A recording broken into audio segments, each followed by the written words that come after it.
আরে মাধব, কতদিন পর দেখা হলো বলতো। হাতে বিশাল বড় ইলিশ মাছ দেখছি, কত দিয়ে কিনলি? আরে রবি, অনেকদিন পর দেখা হলো। মাছটা 1,000 টাকা নিল। আজকে বাজারে তো ইলিশ মাছ আর ইলিশ মাছ। তাই দুর্যোগের দিনে এত বড় ইলিশ মাছ কেন? বাড়িতে বিশেষ কোনো অতিথি আসবে নাকি? না রে, কেউ আসবে না। আজকে আমরা নিতাইপুর যাব। লতার অনেক দিনের স্বাদ হয়েছে, ও একবার বাপের বাড়ি যাবে। তাই সকাল সকাল বাজারে গিয়েছিলাম, এই মাছটা নিতাইপুর নিয়ে যাব। এতদিন পর শ্বশুর বাড়িতে যাব, তাই ভাবলাম একটা মাছ নিয়ে যাই। কিন্তু যে হারে বৃষ্টি হচ্ছে, এই মেঘ বাদলার মধ্যে তোমরা যাবে কেমন করে? রাস্তাঘাটের যে অবস্থা! ভাবছি বৃষ্টিটা একটু কমলেই রওনা দেব। আমার গিন্নি হয়তো এতক্ষণে গোছগাছ করে বসে আছে। বেশ বেশ, তবে সাবধানে যেও। আমি আর দেরি না করি, বাজারে যাই, দেখি তোমার মতো এমন একটা বড় ইলিশ পাই কি না।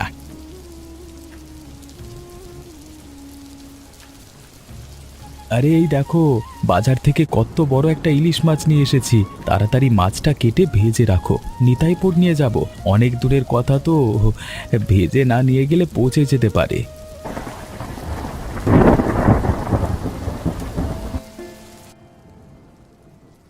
এই তুমি রান্না করো, আমি দোকানে যাই। হ্যাঁ, আজকে এই বেলার দোকানে ভালো বেচা কেনা হবে বলে মনে হচ্ছে। সন্ধ্যের দিকে মানুষ জিনিসপত্র বেশি কেনে।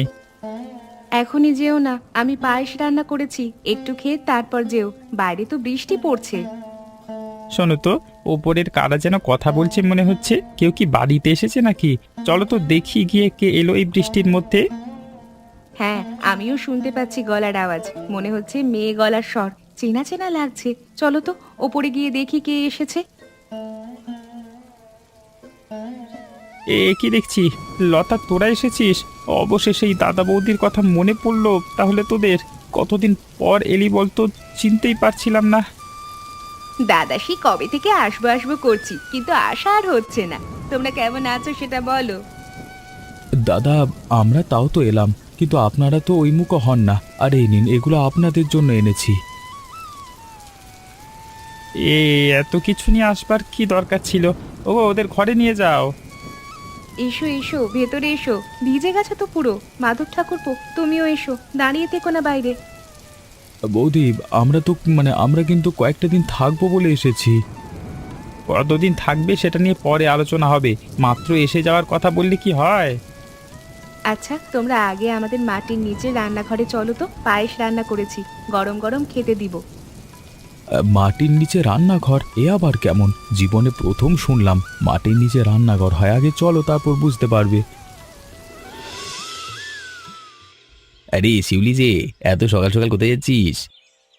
আমি আসলে মাধব দাদার বাড়িতে যাচ্ছিলাম। একটা দরকারি বিষয় দাদার সাথে একটু পরামর্শ করার খুব দরকার। মাধবের বাড়ি? তা হঠাৎ মাধবের কাছে কি দরকার পড়লো তোর? ও তো চাষবাস নিয়ে ব্যস্ত থাকে, তুই তো কলেজে পড়িস। আমি ভাবছি পড়াশুনোর পাশাপাশি নিজের পায়ে দাঁড়ানোর জন্য কিছু একটা করব। শুধু শুধু ঘরে বসে সময় নষ্ট করে লাভ কি বলো? তোর চিন্তাধারাটা তো খুব ভালো রে শিউলি। এ বয়সে নিজের পায়ে দাঁড়ানোর চেষ্টা করাটা ভালো। তা কি করবার কথা ভাবছিস? আমাদের বাড়ির আশেপাশে বেশ কিছুটা ফাঁকা জমি পড়ে আছে। ভাবছি সেখানে ভালো জাতের কিছু বেগুনের চারা লাগাবো। একটা ছোট সবজি ক্ষেত করব। মাতা দাদা তো কৃষি বিষয়ে খুব ভালো বোঝেন। কোন চারা ভালো আর কিভাবে চাষ করতে হয় সেটা ওনার চেয়ে ভালো আর কে জানবে। তাই ওনার কাছেই যাচ্ছিলাম। কিন্তু শিউলি, এখন তো মাধবদের বাড়িতে গিয়ে কোনো লাভ নেই। তুই মিছিমিছি কষ্ট করে অতদূর যাবি? কেন রবিদা, মাধব দাদা কি বাড়িতে নেই নাকি সকাল সকাল মাঠে চলে গেছেন? না রে, ও তো গ্রামেও নেই। দুদিন আগেই লতাকে নিয়ে নিতাইপুরে শ্বশুর বাড়ি গেছে। কয়েকদিন ওখানেই থাকবে। তাই এখন বাড়ি গিয়ে ওকে পাবি না। তাহলে আর কি, মাতা দাদা বাড়িতে আসুক, তারপর দেখা করব। এখন বাড়ি যাই।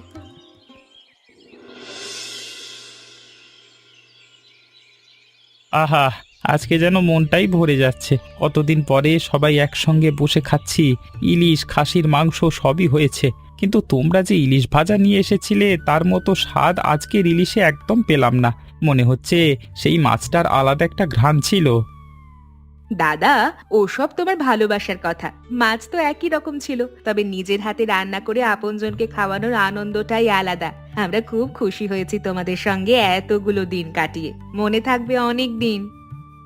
সত্যি দাদা, সময় কত দ্রুত চলে গেল বুঝতেই পারলাম না। কালকে সকালে আমরা বাড়ির উদ্দেশ্যে রওনা দেব। অনেক কাজও জমে আছে। তবে এবার কিন্তু তোমাদের আমাদের বাড়িতে যেতেই হবে, কোনো অজুহাত চলবে না। এত তাড়াতাড়ি চলে যাবে শুনে মনটা খারাপ হয়ে গেল গো। আরো 2-1 দিন থাকলে কত ভালো হতো, বাড়িটা আবার ফাঁকা হয়ে যাবে। তবুও তোমাদের সুবিধার কথাই আগে ভাবতে হবে। তোমরা ঠিকই বলেছ, সামনের বছর বর্ষা এলেই আমরা অবশ্যই তোমাদের বাড়িতে যাব। এবার আর কোনো অজুহাত দেব না, তোমাদের অতিথি হয়ে কয়েকদিন সেখানে কাটাবো। দাদা, আর একটা কথা, তোমাদের এই মাটির নিচে রান্নাঘরটা আমার ভীষণ ভালো লেগেছে। ঠান্ডা, আরামদায়ক। বাড়ি ফিরে আমরাও এমন একটা রান্নাঘর বানাবো। লতা যখন মন থেকে চেয়েছে সেটা অবশ্যই হবে। হ্যাঁ, দিন কয়েকের মধ্যেই কাজ শুরু করব। যত কষ্টই হোক ওর এই ইচ্ছেটা আমি পূরণ করব। তোমাদের কথা শুনে খুব ভালো লাগছে। আমাদের এই ছোট্ট রান্নাঘর যদি অন্য কারোর ভালো লাগে, তার চেয়ে বড় আনন্দ আর কি বা হতে পারে। গল্প পরে হবে, আগে সবাই মন দিয়ে খাওয়া দাওয়া করো দেখি।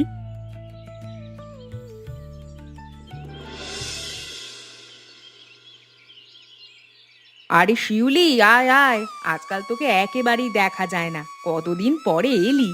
এই নতুন রান্নাঘরটা দেখ, এখানে বসে রান্না করতে খুব ভালো লাগে। সত্যি বৌদি, খুব সুন্দর রান্নাঘর। আমি গত মাসে আসতে চেয়েছিলাম, কিন্তু শুনলাম তোমরা নিতাইপুরে গিয়েছিলে। তারপর নিজের কাজ নিয়ে ব্যস্ত হয়ে পড়েছিলাম, তাই আর আসা হয়নি। কোনো অসুবিধা নেই, এবার তো চলে এসেছিস, গল্প করি। নাকি দরকারে এসেছিস কোনো? দরকারই বলতে পারো। বাড়ির চারপাশে বেগুনের চারা লাগাতে চাই গো। মাধব দাদা কৃষিকাজ ভালো বোঝেন, তার কাছ থেকে কিছু পরামর্শ নিলেই সাহস পাবো। তোর মাধব দাদা এখন তো মাঠে গেছে, একটু আগেই বেরিয়েছে। চাইলে সন্ধ্যায় আবার এসে কথা বলতে পারিস, নিশ্চয়ই তোকে সব বুঝিয়ে দেবে। আচ্ছা, তাহলে এখন যাই। তবে একটা কথা বলি, তোমাদের এই মাটির নিচে রান্নাঘরটা সত্যিই অসাধারণ হয়েছে। তুই যখন খুশি চলে আসবি রে শিউলি, এখানে বসে গল্প করবি, চা খাবি, নিজের বাড়ির মতোই ভাববি। সে হবে খন।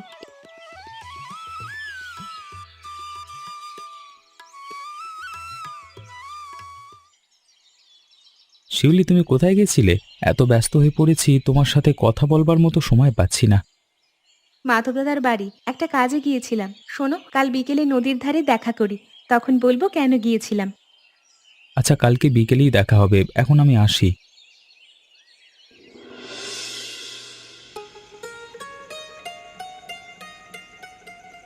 ওরা চলে যাওয়ার পর রান্নাঘরে কাজ করতে গেলেই মনে হয় সবাই আবার একসঙ্গে বসে খেতাম, কত সুন্দর সময় কেটেছিল। আমারও তাই মনে হচ্ছে, লতা এলে বাড়িতে হাসি আনন্দ লেগেই থাকে।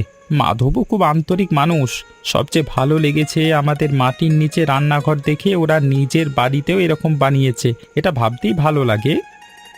হ্যাঁ, মানুষ যদি অন্যের ভালো জিনিস দেখে শিখতে পারে, সেটাই তো সবচেয়ে বড় বিষয়।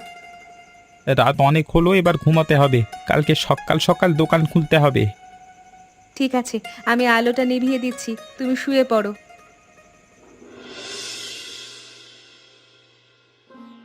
সুমন, অনেকদিন পরে বসে কথা বলার সুযোগ হলো। বলো, তোমার ব্যবসা এখন কেমন চলছে? ব্যবসা এখন বেশ ভালো চলছে। গত বছরের তুলনায় হ্যাঁ, এবার লাভও অনেক বেশি হয়েছে। নতুন কিছু ক্রেতা পেয়েছি, তাই এখন ভবিষ্যৎ নিয়ে আরো বড় পরিকল্পনা করবার সাহস পাচ্ছি। তাহলে তো খুব ভালো খবর। এত বড় সুখবর দিলে কিন্তু শুধু কথাই হবে না, আমাদের সবাইকে একদিন ভালো করে খাওয়াতে হবে। আমি কিন্তু সেই দাওয়াতের অপেক্ষায় থাকবো। অবশ্যই খাওয়াবো। ব্যবসার এই সাফল্য আপনজনদের সঙ্গে আনন্দ ভাগ করে নিলে তবেই তো পূর্ণ হয়। দিনক্ষণ ঠিক করে সবাইকে নিয়ে সুন্দর একটা আয়োজন করব।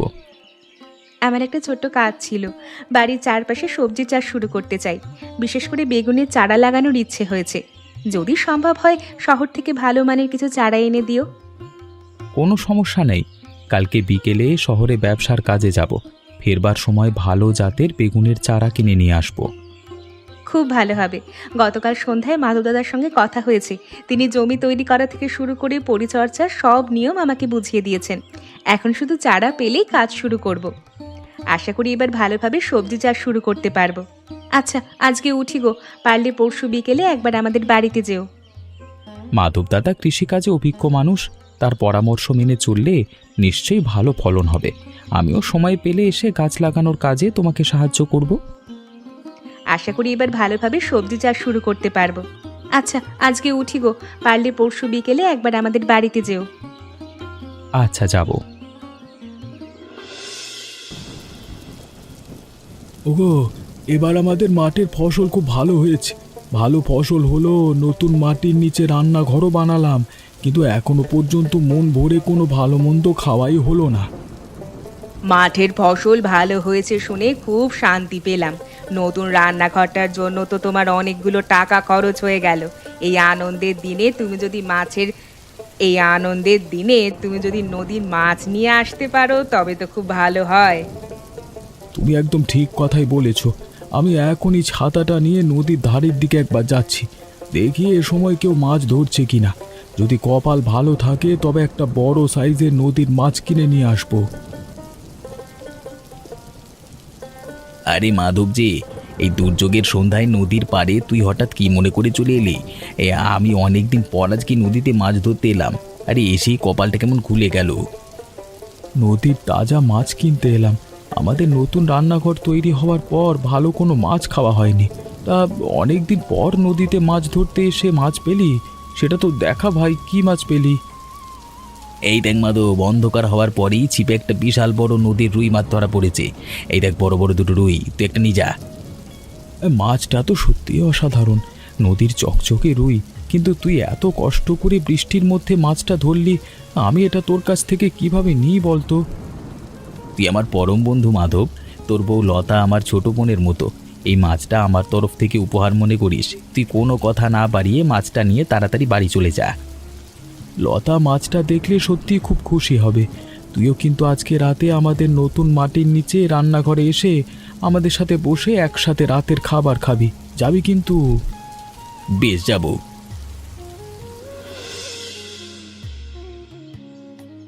তোমার এই ছোট্ট বেগুন খেতে কত সুন্দর বড় বড় বেগুন ফলেছে। চারাগুলো সত্যিই খুব ভালো জাতের ছিল। হ্যাঁ গো, বেগুনগুলো দেখলে মন ভরে যাচ্ছে। আচ্ছা শোনো, আমাদের বিয়ের দিন তো প্রায় ঠিক হয়ে গেল। এবার গ্রামের সবাইকে নিমন্ত্রণ করবার ব্যবস্থা করতে হবে। গ্রামের সবাইকে আমাদের বিয়েতে অবশ্যই খাওয়াতে হবে, তবে দাওয়াত নিয়ে আমাদের ভেবে লাভ নেই, সে দায়িত্ব পরিবারের বড়দের।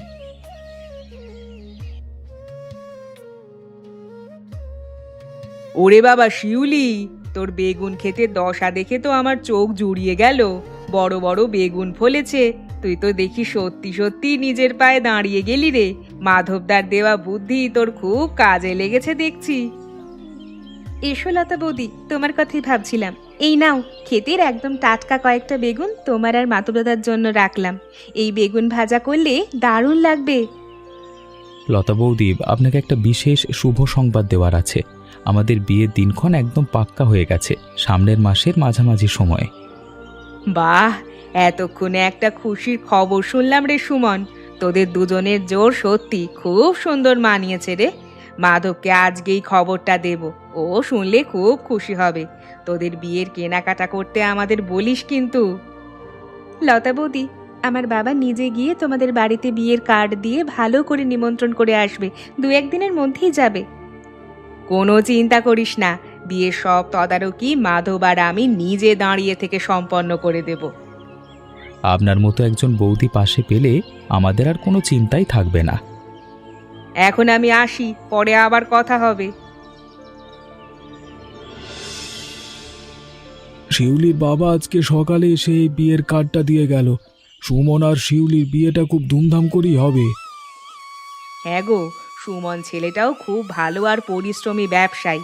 শিউলিকেও খুব সুখে রাখবে বলেই আমার বিশ্বাস। কিরে বন্ধু, হাতে ওটা কি? দেখে তো মনে হচ্ছে শিউলি আর সুমনের বিয়ের কার্ড। আমাকেও একটা দিয়েছে, পরিবার সহ দাওয়াত করেছি। ঠিকই ধরেছিস, এটা ওদের বিয়ের কার্ড। তুই কি বাইরে দাঁড়িয়ে থাকবি? আরে উঠে বস। ওদের বিয়েতে কি দেওয়া যায় বলতো? আমি ভাবছিলাম থালা বাসন কিনে দেব। বিয়ের পর ওদের নতুন সংসারে লাগবে। কি যে দেব কিছুই ঠিক করিনি। আজকে রাতে লতার সাথে আলোচনা করব।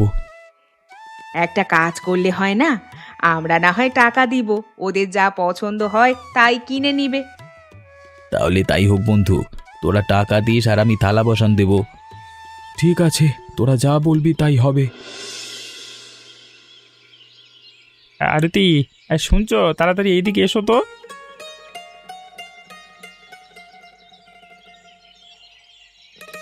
ডাকিয়ন একটু আগে আমাদের লতার পাঠানো একটা চিঠি দিয়ে গেল।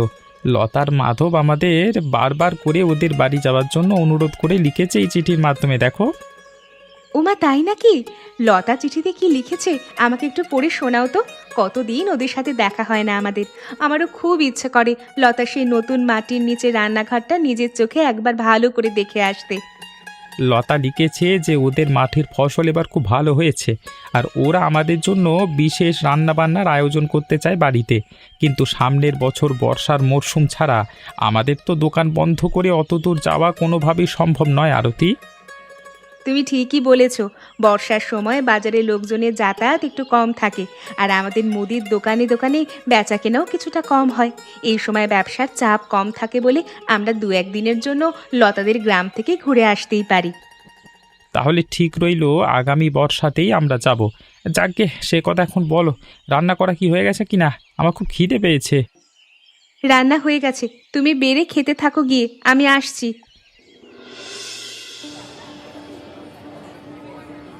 আরে মাধব, লতা বৌদি, তোমরা এসে গেছে তাহলে?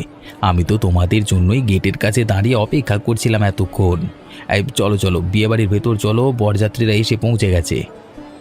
হ্যাঁ রে রবি, লতার শাড়ি পরা আর গোছাতে একটু দেরি হয়ে গেল বলে আমাদের আসতে একটু সময় লেগে গেল। এই যা, তুই কখন এলি? সুমনের বাড়ির লোকজন সব ঠিকঠাক এসে পৌঁছেছে তো, নাকি রাস্তায় কোনো সমস্যা হয়েছিল বৃষ্টির জন্য? রবিদা, শিউলিকে কেমন লাগছে দেখতে সেটা আগে বলো তো। ও তো এমনিতেই খুব সুন্দরী মেয়ে আমাদের, এই পুরো গ্রামের মধ্যে সে সবচেয়ে সুন্দরী। আমি একটু ভেতরে গিয়ে কনের ঘরে শিউলির সঙ্গে দেখা করে আসি। তোমরা দুজনে এখানে দাঁড়িয়ে গল্প করো তবে। লতা বৌদি, তোমরা অবশ্যই চলে এলে তাহলে?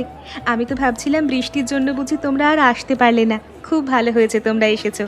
মাধব দাদাকে নিয়ে ওই সামনের আসনটায় গিয়ে বসো, একটু পরেই খেতে দেবে সবাইকে। তোদের দুজনকে একসাথে এত সুন্দর লাগছে দেখতে যে আমার চোখ আর ফিরছে না রে শিউলি। একদম লক্ষ্মী নারায়ণের জোর লাগছে তোদের। মাধব বাইরে রবির সাথে কথা বলছে। তোদের বিয়ের এই সুন্দর প্যান্ডেল সাজানো দেখে মনটা সত্যিই খুব ভরে গেল আমার। আমাদের আশীর্বাদ করুন যেন আমরা সারা জীবন এভাবে সুখে শান্তিতে একসাথে সংসার করতে পারি এই গ্রামে। সুমন আর শিউলি, তোদের দুজনকে আমার পক্ষ থেকে অনেক অনেক শুভেচ্ছা আর দাম্পত্য জীবনের আশীর্বাদ রইল রে। তোরা দুজনেই খুব ভালো ছেলে মেয়ে, তোদের এই নতুন জীবনের পথ চলা খুব সুন্দর হবে। হ্যাঁ রে শিউলি, এবার আমরা খেতে যাচ্ছি রে। তোরা দুজনে ভালো করে বিয়ের বাকি নিয়মগুলো সম্পন্ন কর, শান্ত মনে বসে এখানে। সুমন, আমার বোন শিউলিকে কিন্তু খুব চোখে চোখে রেখো। ও একটু বেশি চঞ্চল হলেও মনটা ওর খুব পরিষ্কার। এ কাদের দেখছি? আমি কি স্বপ্ন দেখছি? আমরা আর উপরে না দাঁড়িয়ে সরাসরি তোমাদের রান্নাঘরে চলে এসেছি। বাইরে যা মুষলধারে বৃষ্টি শুরু হয়েছে, ছাতা দিয়েও নিজেদের গায়ে ভেজা কাপড় থেকে কাপড় ভেজা থেকে বাঁচাতে পারলাম না। তোদের দুজনের জন্য শহর থেকে ভালো সন্দেশ আর কিছু তাজা ফল নিয়ে এসেছি সাথে করে। এত কিছু নিয়ে আসার কি দরকার ছিল বলো তো? আগে তাড়াতাড়ি এই শুকনো গামছাটা দিয়ে মাথাটা মুছে নাও গো বৌদি, না হলে এই ঠান্ডা বর্ষার মরশুমে সর্দি কাশি হয়ে যেতে পারে। দাদার বৌদি যে এই বর্ষায় আমাদের বাড়িতে আসবেন তা ভাবতেই পারিনি। আপনাদের দেখে সত্যি খুব আনন্দ হচ্ছে মনে। লতা, তাড়াতাড়ি দাদার বৌদির জন্য দুটো শুকনো কাপড়ের ব্যবস্থা করো আর বসবার জন্য নতুন মাদুর পেতে দাও। মাধব, তোমাদের রান্নাঘরটা তো আমাদের চেয়ে অনেক বেশি সুন্দর হয়েছে। ভালো করেই বানিয়েছি। দাদা বৌদি, আপনারা হাত মুখ ধুয়ে এসে মাদুরে বসুন। লতা আপনাদের জন্য গরম গরম খিচুড়ি আর ভাজা মাছ বেড়ে দিচ্ছে। হ্যাঁ, গত বছর আমরা আপনাদের রান্নাঘরে খেয়েছিলাম, আর আজকে আপনারা আমাদের রান্নাঘরে বসে তৃপ্তি করে খাবার খাবেন। এর চেয়ে বড় আনন্দ আর কিছু হতে পারে না রে মাধব। পরিবারের সবাই মিলে বৃষ্টির দিনে একসাথে বসে খাওয়ার মজাই আলাদা। লতারে, তোর হাতের রান্না খাওয়ার জন্য আমি কতদিন ধরে অপেক্ষা করছিলাম। এবার তাড়াতাড়ি থালা সাজিয়ে দে দেখি।